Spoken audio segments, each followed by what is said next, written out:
He is not forced to sing. He can suspend his reason. But if he does, he will be helpless to survive because he needs a code of values.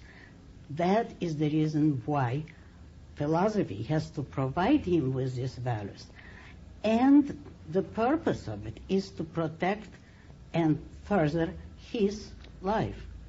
It's a life-saving, in effect, or life-furthering discipline, which only philosophy can provide man with, and which his own mind will understand and apply to his own life.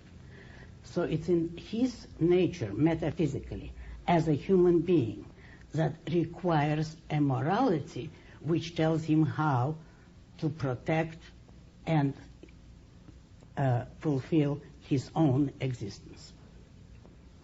You know, when I hear you say that, and when I read the material you write, the two words that come to my mind are, of course.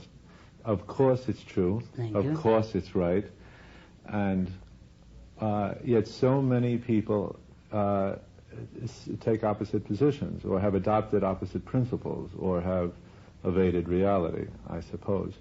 Certainly. What do you, I know there are many reasons why people have done that, but there must be some essential reasons why people have turned away from the concepts you talk about.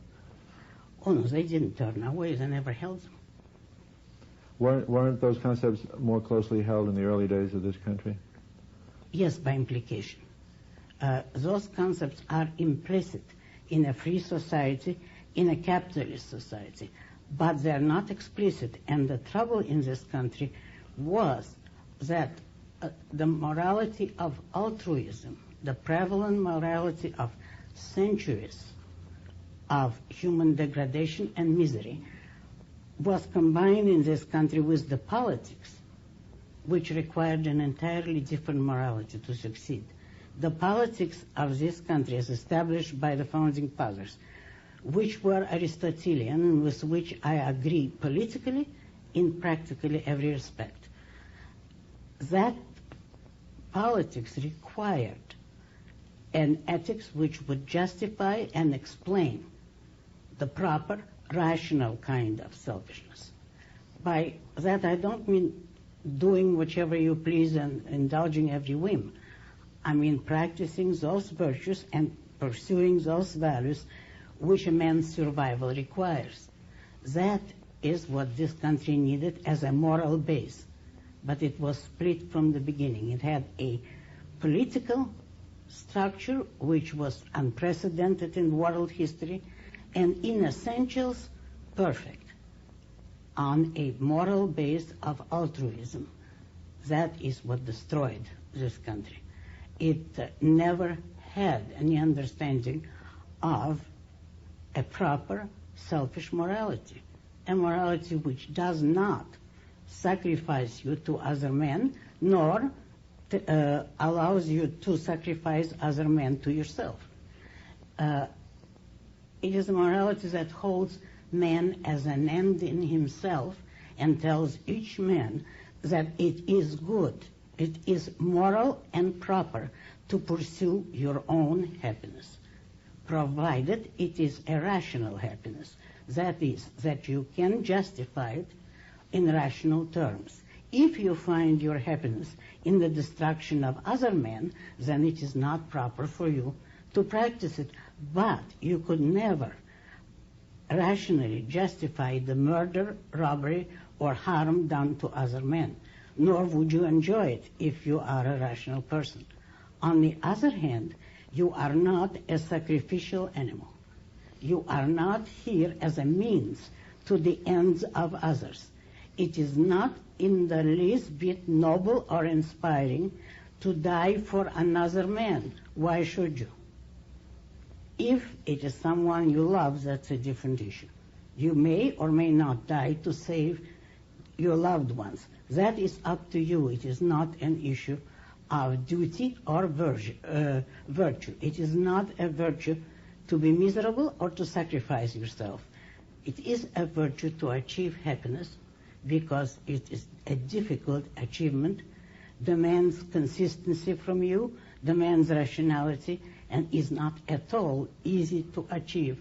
It is enormously easy to give up and sacrifice yourself, particularly if there are collectors of such sacrifices all around you.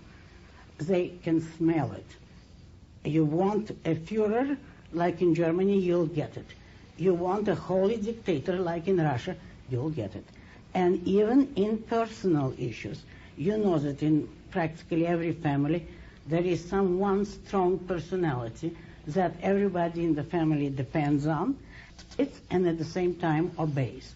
Well, that's the little mini dictator. And all of those phenomena, the exploiting family or the whole exploiting nation, come from the same source, the morality of altruism. It requires people who do not want to be independent, who want to be led, who want to be sacrificed if they're told to, on the one hand, and the collectors of those sacrifices, the dictators or the family tyrants. Now that is 2,000 years or longer of this kind of morality. That is the tradition of all of today's religions, which hold a monopoly on prescribing morality. They're not doing a very good job of it, but still they hold that monopoly.